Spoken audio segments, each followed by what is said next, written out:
Halo teman-teman, gimana kabarnya? Apakah kalian masih ingat apa itu tiristor? Benar sekali, tiristor adalah komponen semikonduktor yang digunakan untuk mengendalikan arus listrik yang besar. Nah, berikut ini adalah contoh dari tiristor. Untuk pembelajaran kali ini, kita akan membahas tentang penyulut tiristor. Penyulutan tiristor adalah proses menghidupkan dari keadaan off ke keadaan on agar dapat bekerja sesuai fungsi yang dibutuhkan. Penyulutan ini penting agar tiristor dapat mengalirkan arus listrik secara terkendali. Kita sudah tahu kalau tiristor memiliki dua keadaan, yaitu on atau menyala dan off atau mati. Dalam keadaan on, tiristor akan mengalirkan arus listrik dengan hambatan yang sangat kecil. Sedangkan dalam keadaan off, tiristor akan memutus aliran listriknya. Komponen tiristor yang menjadi fokus utama kita hari ini adalah diode for alternating current atau DAC dan unijunction tiristor atau UJT.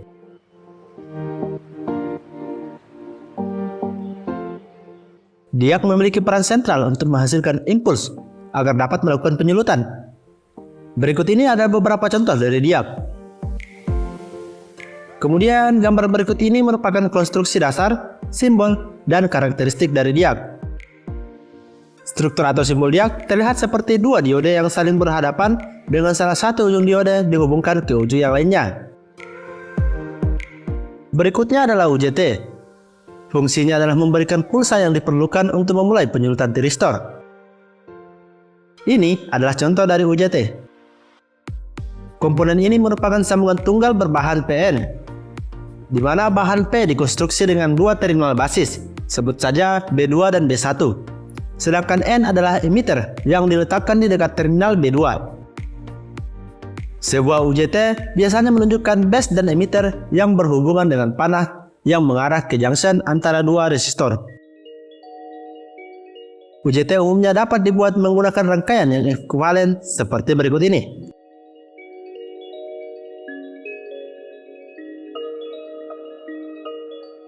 Ada beberapa metode yang digunakan untuk menyulut tiristor. Di antaranya yang pertama, penyulutan dengan menggunakan tegangan breakdown.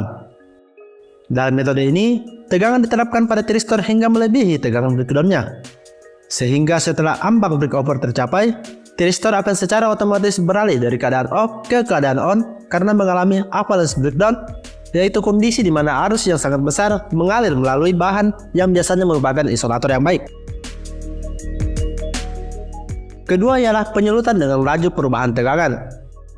Tiristor akan menyala jika laju perubahan tegangan melebihi ambang tertentu. Metode ini sering digunakan dalam rangkaian perlindungan dan pengaman.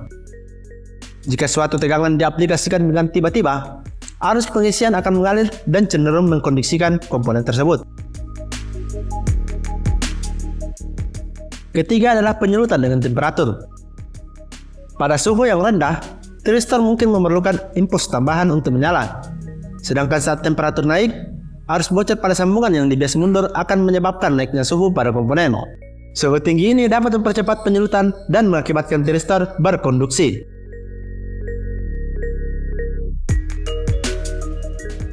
Empat, penyulutan dengan cahaya. Metode ini berguna dalam aplikasi yang membutuhkan kontrol cahaya. Tiristor yang sensitif cahaya akan menyala ketika cahaya tertentu mengenainya. Tegangan turn on karena pengaruh cahaya dapat diperoleh melalui radiasi komponen. Ini dapat digunakan sebagai alternatif penyulut gerbang dan memungkinkan untuk diaplikasikan pada rangkaian yang memerlukan tanggapan cahaya atau isolasi listrik. Misalnya pada lampu listrik otomatis. 5. Penyulutan dengan gate atau gerbang. Pada pemicu arus kecil diaplikasikan ke gerbang tiristor melalui sirkuit kontrol. Hal ini memungkinkan tiristor beralih dari keadaan mati menjadi konduksi. Metode ini membutuhkan penguatan penyelaan yang tinggi, yaitu perbandingan arus anoda dan arus gate. Hal ini memungkinkan pengaturan daya pada tegangan rendah. Namun, jika arus gate diperbesar, maka tegangan breakover SCR akan turun sehingga SCR dapat konduksi pada tegangan yang lebih rendah.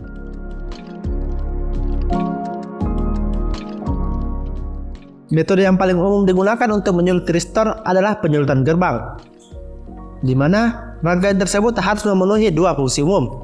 Yang pertama, menghasilkan pulsa tegangan secara periodik, umumnya terdiri dari rangkaian gerbang logika, flip-flop, counter, dan sebagainya yang terintegrasi dengan rangkaian penyulut. Yang kedua, membutuhkan rangkaian penyulut yang disebut sebagai gate driver dikarenakan pulsa yang dihasilkan cukup rendah untuk melakukan penyulutan. Rangkaian gate driver ini biasanya terdiri dari pembangkit pulsa, penguat pulsa, dan trafo pulsa yang dapat diilustrasikan sebagai berikut.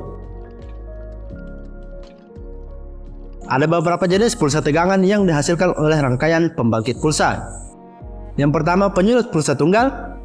Penyulut pulsa tunggal membutuhkan pulsa yang lebar yang cukup lama agar arus anoda tiristor dapat mencapai arus lasing. Jika beban induktasi yang tinggi, penyulut pulsa tunggal mungkin tidak akan berhasil.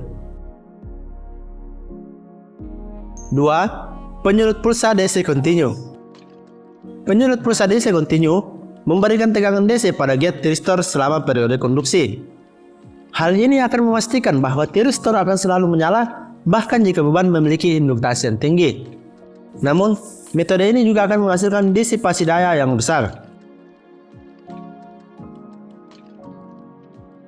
Yang ketiga adalah penyulut pulsa berantai. Penyulut pulsa ini adalah pilihan yang populer karena dapat menjamin bahwa arus anoda tiristor akan mencapai arus lasing, bahkan jika beban memiliki induktasi yang tinggi. Selain itu, metode ini juga menghasilkan disipasi daya yang lebih kecil daripada penyulut pulsa DC continue.